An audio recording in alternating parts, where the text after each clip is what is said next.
Did you ever feel like this was there was a halachic debate to be had, or was it all policy or hashkafa? I mean, there was a halachic issue, but it was solved. I mean, the halachic issue was solved throughout the generations. Many great Talmidei Chachamim from Rashi and on taught their daughters Torah Sheba'al Peh. I mean, in any other matter, you would say that the debate didn't exist. I mean, there was once a question, and that question was solved, and it was done away with. But you know how it is in these matters. The different factions find it very important to maintain independence of each other, and whatever you can grab onto that would give you that independence is good for the company. I just didn't understand that. I didn't understand why learning Torah could be denied. But, you know, before Sarah Shanira came along, learning Torah was denied for women. Before the Chabad Shluchim came to North Africa, there weren't any women who studied anything, you know, in the Sephardic world. This is a story that the Lubavitcher Rebbe told to the Belzer Rebbe, I think. You know, there was this famous interview where the Belzer Rebbe came to the Lubavitcher Rebbe, and it was reprinted.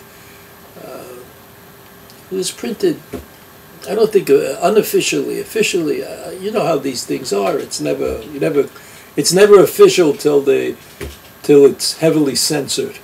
But in the uncensored original transcript of the conversation between the Lubavitcher Rebbe and the Belzer Rebbe, so the Lubavitcher said, Belzer Rebbe, you said you could teach girls Torah, you could teach them Mishnah, you could teach the Halakha, he couldn't believe it.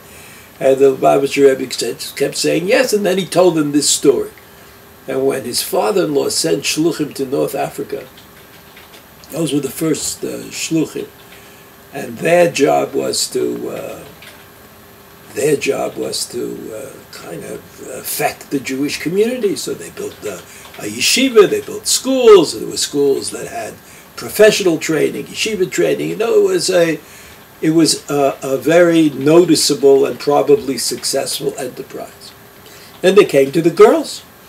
They said, well, we got to teach the girls something. So the Rabbanim, I think it was in Tunisia, that the Rabbanim absolutely refused. I mean, they said the girls, they can't leave the house.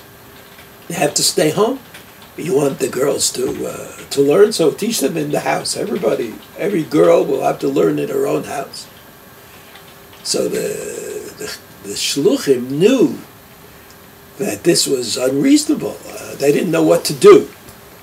So they said to the Rabbanim, they said, look, you know, how are the girls going to learn Tarat HaMishpacha? They're going to learn Kashrut. How are they going to learn all the halachot that the Jewish woman has to learn? So they said it, the Rabbanim in Tunisia said it's not a problem. They learn from their mothers. They stay home. They watch their mothers. They talk to their mothers. And that's how they learn the halacha, and everything is fine. So this was such an odd way of thinking. You know, people who came from Europe, even Eastern Europe, understood at that time that this was not such a practical solution to a serious problem like kashrut or tarat mishpacha. I mean, if you don't learn anything, you're just not gonna be able to get it right.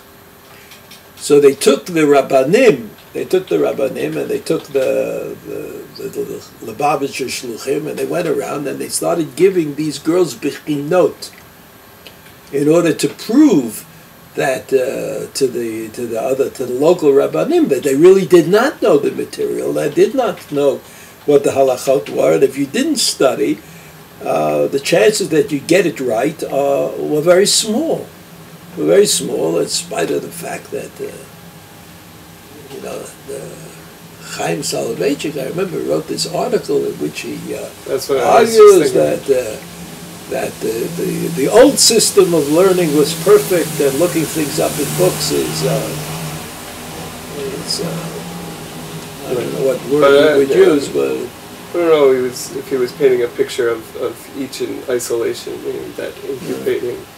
Well, in any event, there was no doubt that in Tunisia and Morocco and Algeria, this did not work wonderfully well. And it's also true that it didn't work so well in Poland and the Ukraine, where Sarah Schneer decided that they have to have schools, they had to have Jewish schools. I mean, the women were going to non-Jewish schools, but their Jewish learning was very limited. Very limited, because you don't learn, if you don't learn systematically, it's not the same. It's not the same. And so it seemed to me that from both aspects, so the point of view of the spiritual experience of Talmud Torah, of devotion and being involved and having your conversation, being conversation of Torah, all of those things coloring the way you lead your lives, on the one hand. And on the other hand, simply knowing the material well. I mean, even today, when there is an Ein Sof, there's a countless number of handbooks on every topic in halacha that you could imagine. Still, people who are able to swim in the primary sources remember better and understand better and apply better. It's all part of this. It's not enough that you have it written down someplace, yes or no, but you have to be involved in the halachic process to some extent to be able to relate properly to the words that you find in this book or that book. So that Talmud Torah, I think, is Talmud Torah, which certainly includes, if not primarily, the learning of Gemara, is something that's very important for us on every possible level, and it's not something that you want to teach only to the halacha technicians of our day, but everybody has to be part of it, and that's either the great boon or the great curse of Daf Yomi, right? It's a great boon if, in fact, people are learning Torah, but if people go to Daf Yomi and say they're learning Torah, but actually participate in 45 minutes of incomprehensible conversation, then maybe Daf Yomi is not doing a good thing for us. It's something every person has to decide, has to be able to look at himself honestly and say, it works for me or it doesn't work for me. But just going is not really the point. The point is that you have to be involved. You have to be lasok b'divrei Torah. It has to be an involvement in the words of the Torah. And I think that there's no difference in that situation between men and women. It's true that men often become rabbanim and become dayanim, and women don't do that. But so what? Most men don't become rabbanim, and most men don't become dayanim. And so women also don't become rabbanim and dayanim, but that has nothing to do with the experience of Talmud Torah. That is something that is available. It's available for everybody, and people should try to take it up, to be part of that experience.